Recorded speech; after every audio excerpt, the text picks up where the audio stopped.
Hi friends, അസ്സലാമു അലൈക്കും.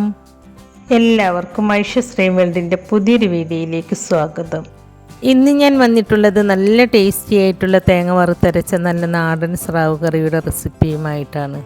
കറി വെക്കാനായിട്ട് ഞാനിവിടെ 3/4 കിലോ സ്രാവ് മീനിൻ്റെ തൊലിയൊക്കെ കളഞ്ഞ് കട്ട് ചെയ്തതിന് ശേഷം നന്നായി കഴുകി വൃത്തിയാക്കി എടുത്തു വെച്ചിട്ടുണ്ട്. കറി വെക്കാൻ സ്രാവ് മീൻ വാങ്ങിക്കുമ്പോൾ വലിയ മീൻ നോക്കിയിട്ട് വേണം വാങ്ങിക്കാനായിട്ട്. ചെറിയ മീനിന് അത്ര ടേസ്റ്റ് ഉണ്ടാവില്ല. വലിയ സ്രാവ് ചെറിയ കഷ്ണങ്ങളാക്കി മുറിച്ചത് കറി വെക്കുകയാണെങ്കിൽ നല്ല ടേസ്റ്റ് ആയിരിക്കും. കറി വെക്കാനായിട്ട് ഞാനിവിടെ ഒരു മൺചട്ടി അടുപ്പത്ത് വെച്ചിട്ടുണ്ട്. മീൻകറി മൺചട്ടിയിൽ വെക്കുമ്പോഴാണ് കൂടുതൽ ടേസ്റ്റ് ഉണ്ടാവുക. ചട്ടി ചൂടായതിനു ശേഷം അതിലേക്ക് 1 ടേബിൾ സ്പൂൺ വെളിച്ചെണ്ണ ഒഴിച്ച് കൊടുത്തിട്ടുണ്ട്. എണ്ണ ചൂടായിട്ട് വരുമ്പോൾ അതിലേക്ക് 1/4 ടീസ്പൂൺ ഉലുവ ചേർത്ത് കൊടുക്കുക. ഉലുവ നന്നായിട്ടൊന്ന് പൊട്ടിക്കഴിഞ്ഞതിന് ശേഷം പിന്നെ ഇതിലേക്ക് 1/2 ടീസ്പൂൺ ഇഞ്ചി ചതച്ചത് ചേർത്ത് കൊടുക്കുന്നുണ്ട്. ഇഞ്ചി ചേർത്ത് കൊടുത്തതിന് ശേഷം ഇഞ്ചിയുടെ ആ റോ ടേസ്റ്റ് ഒന്ന് പോകുന്നത് വരെ വഴറ്റിയെടുക്കുക. അതിനുശേഷം 1 ടീസ്പൂൺ വെളുത്തുള്ളി ചതച്ചത് ചേർത്ത് കൊടുക്കുന്നുണ്ട്. പിന്നെ ഇതിലേക്ക് 5-6 ചെറിയ ഉള്ളി ചതച്ചതാണ് ചേർത്ത് കൊടുക്കുന്നത്. കുഞ്ഞുള്ളി ഇതുപോലെ ചതച്ച് തന്നെ ചേർത്ത് കൊടുക്കണം കേട്ടോ, അപ്പോഴാണ് കൂടുതൽ ടേസ്റ്റ് ഉണ്ടാവുക. കുഞ്ഞുള്ളി ചേർത്ത് കൊടുത്തതിന് ശേഷം ഉള്ളി നല്ല സോഫ്റ്റ് ആവുന്നത് വരെ നന്നായിട്ടൊന്ന് വഴറ്റിയെടുക്കുക. ഉള്ളി ഇതുപോലെ ചേർത്ത് കൊടുത്താൽ ഈ കറിക്ക് നല്ല ടേസ്റ്റുമാണ്. അതുപോലെ കറി നല്ല കുറുകിയ ചാറോട് കൂടി കിട്ടുകയും ചെയ്യും.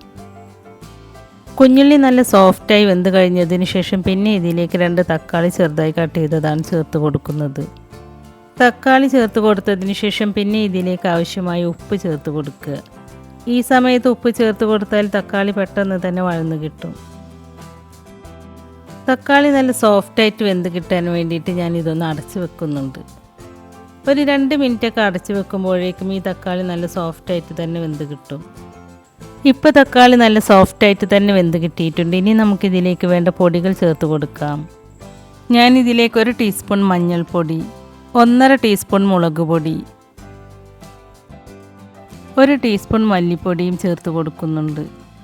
പൊടികൾ ചേർത്ത് കൊടുത്തതിന് ശേഷം പൊടികളുടെ ആ റോ ടേസ്റ്റ് ഉണ്ടല്ലോ, അതൊന്ന് മാറുന്നത് വരെ ലോ ഫ്ലെയിമിലിട്ടിട്ട് നന്നായിട്ടൊന്ന് മിക്സ് ചെയ്തെടുക്കുക. അതിനുശേഷം ഇതിലേക്ക് കുറച്ച് ചൂടുവെള്ളം ഒഴിച്ച് കൊടുക്കുന്നുണ്ട്. വെള്ളം ഒഴിച്ച് കൊടുത്തതിന് ശേഷം നന്നായിട്ടൊന്ന് മിക്സ് ചെയ്തെടുക്കുക. അതിനുശേഷം ഇതിലേക്ക് വേണ്ട പുളി ചേർത്ത് കൊടുക്കാം. ഞാനിവിടെ ഒരു ലെമൺ സൈസിലുള്ള പുളി നേരത്തെ കുറച്ച് ചൂടുവെള്ളം ഒഴിച്ചിട്ട് സോക്കാവാൻ വേണ്ടിയിട്ട് വെച്ചിരുന്നു. ആ പുളി നന്നായി പിഴിഞ്ഞതിന് ശേഷം ആ പുളിവെള്ളം ഞാൻ ഇതിലേക്ക് ചേർത്ത് കൊടുക്കുന്നുണ്ട്. പുളിവെള്ളം ചേർത്ത് കൊടുത്തതിന് ശേഷം നന്നായിട്ടൊന്ന് മിക്സ് ചെയ്തെടുക്കുക.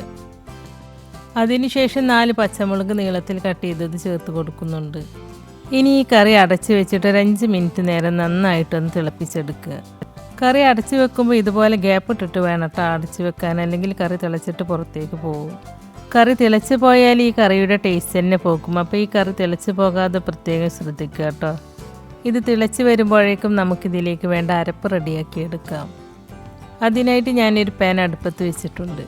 പാൻ ചൂടായിട്ട് വരുമ്പോൾ അതിലേക്ക് 1 ടേബിൾ സ്പൂൺ വെളിച്ചെണ്ണ ഒഴിച്ച് കൊടുക്കുക. പിന്നെ ഇതിലേക്ക് 1 മുറി തേങ്ങ ചിരകിയതാണ് ചേർത്ത് കൊടുക്കുന്നത്. ഈ തേങ്ങയിലേക്ക് 5-6 കുഞ്ഞുള്ളി ചെറുതായി കട്ട് ചെയ്തതും 1/2 ടീസ്പൂൺ വലിയ ജീരകവും ചേർത്ത് കൊടുക്കുന്നുണ്ട്. അതിനുശേഷം ഈ തേങ്ങ നന്നായിട്ടൊന്ന് റോസ്റ്റ് ചെയ്തെടുക്കുക. പിന്നെ ഞാൻ ഇതിലേക്ക് 1 തണ്ട് കറിവേപ്പിലയും ചേർത്ത് കൊടുക്കുന്നുണ്ട്. ഇനി ഈ തേങ്ങ ലോ ഫ്ലെയിമിലിട്ടിട്ട് നന്നായിട്ടൊന്ന് റോസ്റ്റ് ചെയ്തെടുക്കുക. തേങ്ങ റോസ്റ്റായി വരുന്ന സമയത്ത് തേങ്ങയുടെ കളർ മാറുകയും അതുപോലെ തന്നെ തേങ്ങ റോസ്റ്റായി വരുമ്പോൾ നല്ലൊരു സ്മെല്ലും ഉണ്ടാവും. അപ്പോൾ ആ ഒരു സമയം വരുന്നത് വരെ തേങ്ങ ഇളക്കിയിട്ട് ഇതുപോലെ റോസ്റ്റ് ചെയ്തെടുക്കുക. ഇപ്പോൾ തേങ്ങ നന്നായിട്ട് റോസ്റ്റായി വന്നിട്ടുണ്ട്. ഇനി ഞാൻ ഫ്ലെയിം ഓഫ് ചെയ്ത് കൊടുക്കുകയാണ്. ഇനി ഈ തേങ്ങ നന്നായിട്ടൊന്ന് ചൂടാറിയിട്ട് വരട്ടെ. എന്നിട്ട് നമുക്കിതൊരു മിക്സിയുടെ ജാറിലിട്ട് അരച്ചെടുക്കാം. ഇപ്പോൾ ഈ തേങ്ങ നന്നായിട്ട് ചൂടാറി വന്നിട്ടുണ്ട്. ഇനി നമുക്കിതൊരു മിക്സിയുടെ ജാറിലിട്ടിട്ട് അരച്ചെടുക്കാം. ഞാനിതാദ്യം ഇതിലേക്ക് വെള്ളമൊന്നും ചേർക്കാതെ നന്നായിട്ടൊന്ന് പൊടിച്ചെടുക്കുകയാണ്. അപ്പോൾ കണ്ടോ, ഞാൻ ഈ തേങ്ങ നന്നായിട്ടൊന്ന് പൊടിച്ചെടുത്തിട്ടുണ്ട്. ഇങ്ങനെ ചെയ്യുമ്പോൾ ഈ തേങ്ങ നമുക്ക് പെട്ടെന്ന് തന്നെ അരച്ചെടുക്കാനായിട്ട് പറ്റും. ഇനി ഞാൻ ഈ തേങ്ങയിലേക്ക് അല്പം വെള്ളം ഒഴിച്ച് കൊടുത്തിട്ട് നല്ല ഫൈൻ പേസ്റ്റ് ആയിട്ട് തന്നെ അരച്ചെടുക്കുകയാണ്. ഒരുപാട് വെള്ളമൊന്നും ചേർത്തിട്ട് അരച്ചെടുക്കരുത് കേട്ടോ, അപ്പോൾ അത്ര ടേസ്റ്റ് ഉണ്ടാവില്ല. അപ്പോൾ ഇതിലേക്ക് ഒരല്പം വെള്ളം ഒഴിച്ച് കൊടുത്തിട്ട് നന്നായിട്ടൊന്ന് അരച്ചെടുക്കുക. ഇപ്പോൾ ഈ കറി നന്നായിട്ട് തിളച്ചിട്ട് വെന്ത് വന്നിട്ടുണ്ട്. ഇനി ഞാൻ ഇതിലേക്ക് അരച്ചെടുത്ത തേങ്ങ ചേർത്ത് കൊടുക്കുകയാണ്. ഞാൻ ഈ തേങ്ങയിലേക്ക് അധികം വെള്ളമൊന്നും ചേർക്കാതെ നല്ല ഫൈൻ പേസ്റ്റായിട്ട് തന്നെ അരച്ചെടുത്തിട്ടുണ്ട്. അപ്പോൾ ഈ ഒരു രീതിയിലാണ് കേട്ടോ തേങ്ങ അരച്ചെടുക്കേണ്ടത്. ഇങ്ങനെ അരച്ചെടുക്കുമ്പോഴാണ് ഈ കറിക്ക് നല്ല ടേസ്റ്റ് ഉണ്ടാവുക. ഇനി ഞാൻ ഈ മിക്സിയുടെ ജാറിലേക്ക് അല്പം വെള്ളം ഒഴിച്ച് കൊടുത്തിട്ട് ഈ മിക്സി ഒന്ന് ചുറ്റിച്ചതിന് ശേഷം ആ വെള്ളവും ഇതിലേക്ക് ചേർത്ത് കൊടുക്കുന്നുണ്ട്. തേങ്ങ ചേർത്ത് കൊടുക്കുമ്പോൾ വളരെ കുറച്ച് തേങ്ങ ചേർത്ത് കൊടുത്താൽ മതി കേട്ടോ, അധികം തേങ്ങ ചേർത്ത് കൊടുക്കരുത്. കാരണം തേങ്ങയുടെ ടേസ്റ്റ് കറിയിൽ മുന്നിൽ നിൽക്കാൻ പാടില്ല. ആ സ്രാവിൻ്റെ ടേസ്റ്റ് ഉണ്ടല്ലോ, അതാണ് മുന്നിൽ നിൽക്കേണ്ടത്. അപ്പോഴാണ് കറിക്ക് നല്ല ടേസ്റ്റ് ഉണ്ടാവുക. അതുകൊണ്ട് ഇതിലേക്ക് കുറച്ച് തേങ്ങ ചേർത്ത് കൊടുത്താൽ മതി കേട്ടോ. ഇനി നിങ്ങൾക്ക് എത്രയാണോ കറി വേണ്ടത് അതിനനുസരിച്ച് ഇതിലേക്ക് വെള്ളം ചേർത്ത് കൊടുക്കുക. വെള്ളം ചേർത്ത് കൊടുക്കുമ്പോൾ പച്ചവെള്ളം ഒഴിച്ചു കൊടുക്കരുത് കേട്ടോ, ചൂടുവെള്ളം തന്നെ ഒഴിച്ചു കൊടുക്കുക. തേങ്ങ ചേർത്ത് കൊടുത്തതിന് ശേഷം ഇതിലെ എണ്ണ തെളിയുന്നത് വരെ കുറച്ച് സമയം അടച്ചു വെച്ചിട്ട് ഇതൊന്ന് തിളപ്പിച്ചെടുക്കാം. ഇനി നിങ്ങൾക്ക് ഇതിലേക്ക് തേങ്ങ ചേർക്കാൻ താല്പര്യമില്ലെങ്കിൽ അപ്പോൾ ഇതിലേക്ക് മീനിട്ട് തിളപ്പിച്ച് വേവിച്ചതിന് ശേഷം ഫ്ലെയിം ഓഫ് ചെയ്ത് വെക്കുക. അതിനുശേഷം കുറച്ച് കുഞ്ഞുള്ളിയും കറിവേപ്പിലയും എണ്ണയിലിട്ട് മൂപ്പിച്ചിട്ട് ഈ കറിയിലേക്ക് ഒഴിച്ചു കൊടുത്തിട്ട് 5 മിനിറ്റ് അടച്ചു വെക്കുക. അതിനുശേഷം ഈ കറി ഉപയോഗിക്കാവുന്നതാണ്. ഇപ്പോൾ ഈ കറി നന്നായിട്ട് തിളച്ച് വന്നിട്ടുണ്ട്. ഇനി നമുക്കിതിലേക്ക് ആവശ്യമായ ഉപ്പ് ചേർത്ത് കൊടുക്കാം. ഉപ്പ് ചേർത്ത് കൊടുത്തതിന് ശേഷം ഈ കറി നന്നായിട്ടൊന്ന് മിക്സ് ചെയ്തതിന് ശേഷം പിന്നെ ഇതിലേക്ക് മീൻ ചേർത്ത് കൊടുക്കാം. അപ്പോൾ ഞാനിവിടെ നന്നായി കഴുകി വൃത്തിയാക്കി വെച്ച സ്രാവ് മീൻ ഈ കറിയിലേക്ക് ചേർത്ത് കൊടുക്കുകയാണ്. മീൻ ചേർത്ത് കൊടുത്തതിന് ശേഷം മീഡിയം ഫ്ലെയിമിൽ വെച്ചിട്ട് ഈ മീൻ വെന്ത് കിട്ടുന്നത് വരെ അടച്ചു വെച്ചിട്ട് ഈ കറി നന്നായിട്ടൊന്ന് തിളപ്പിച്ചിട്ടെടുക്കുക. ഇപ്പോൾ ഈ കറി നന്നായിട്ട് തിളച്ചിട്ട് ഈ കറിയുടെ മുകളിൽ എണ്ണയൊക്കെ നന്നായിട്ട് തെളിഞ്ഞു വന്നിട്ടുണ്ട്. ഇനി നമുക്ക് മീനിൻ്റെ വേവ് നോക്കിയിട്ട് മീൻ വെന്തിട്ടുണ്ടെങ്കിൽ ഫ്ലെയിം ഓഫ് ചെയ്ത് വെക്കാം. ഇപ്പോൾ ഈ കറിയിലെ മീൻ കഷ്ണങ്ങളൊക്കെ നന്നായിട്ട് വെന്ത് കിട്ടിയിട്ടുണ്ട്. ഇനി ഞാൻ ഫ്ലെയിം ഓഫ് ചെയ്ത് വെക്കുകയാണ്.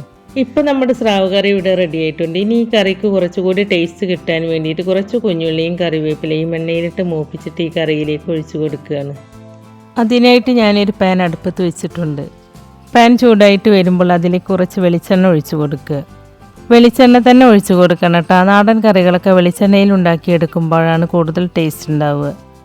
എണ്ണ ചൂടായിട്ട് വരുമ്പോൾ അതിലേക്ക് കുറച്ച് കുഞ്ഞുള്ളി ചെറുതായി കട്ട് ചെയ്തത് ചേർത്ത് കൊടുക്കുക. കുഞ്ഞുള്ളി ചേർത്ത് കൊടുത്തതിന് ശേഷം ഈ കുഞ്ഞുള്ളി നല്ല ഗോൾഡൻ കളറാകുന്നത് വരെ മൂപ്പിച്ചിട്ടെടുക്കുക. ഇപ്പോൾ ഈ കുഞ്ഞുള്ളി നല്ല ഗോൾഡൻ കളറായി വന്നിട്ടുണ്ട്. ഇനി നമുക്കിതിലേക്ക് കുറച്ച് കറിവേപ്പില ചേർത്ത് കൊടുക്കാം.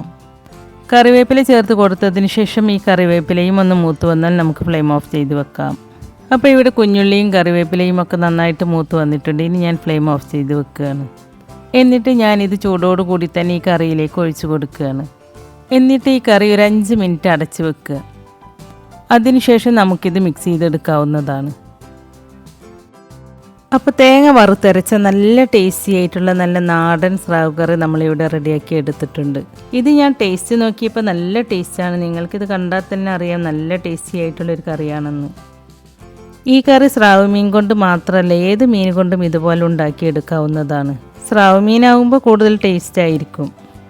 അപ്പോൾ നിങ്ങൾക്ക് സ്രാവ് മീൻ കിട്ടുകയാണെങ്കിൽ ഇതേപോലെ ഒന്ന് കറി വെച്ച് നോക്കൂ കേട്ടോ, തീർച്ചയായിട്ടും നിങ്ങൾക്ക് ഇഷ്ടമാവും. എന്നിട്ട് അതിൻ്റെ അഭിപ്രായം നമ്മുടെ കമൻറ്റ് ബോക്സിൽ എഴുതി അറിയിക്കാനും മറക്കരുത്. അപ്പോൾ നമ്മുടെ ഇന്നത്തെ ഈ വീഡിയോ നിങ്ങൾക്ക് ഇഷ്ടമായിട്ടുണ്ടാവുമെന്ന് വിചാരിക്കുന്നു. ഇഷ്ടമായിട്ടുണ്ടെങ്കിൽ ലൈക്ക് ചെയ്യാനും നിങ്ങളുടെ ഫ്രണ്ട്സിനും ഫാമിലിയിലേക്കൊക്കെ ഒന്ന് ഷെയർ ചെയ്ത് കൊടുക്കാനും അതുപോലെ ചാനൽ സബ്സ്ക്രൈബ് ചെയ്യാതെ ആരെങ്കിലും കാണുന്നവരുണ്ടെങ്കിൽ ഒന്ന് സബ്സ്ക്രൈബ് ചെയ്ത് സപ്പോർട്ട് ചെയ്യുകയും ചെയ്യണേ. സബ്സ്ക്രൈബ് ചെയ്യുമ്പോൾ കൂടെ കാണുന്ന ബെല്ലൈക്കനിൽ ക്ലിക്ക് ചെയ്ത് അതിൽ ആളെന്ന ഓപ്ഷൻ തന്നെ എനേബിൾ ചെയ്ത് വെക്കുകയാണെങ്കിൽ ഞാൻ പുതിയ റെസിപ്പീസ് അപ്ലോഡ് ചെയ്യുമ്പോൾ അതിൻ്റെ നോട്ടിഫിക്കേഷൻ നിങ്ങൾക്ക് കിട്ടുന്നതാണ്.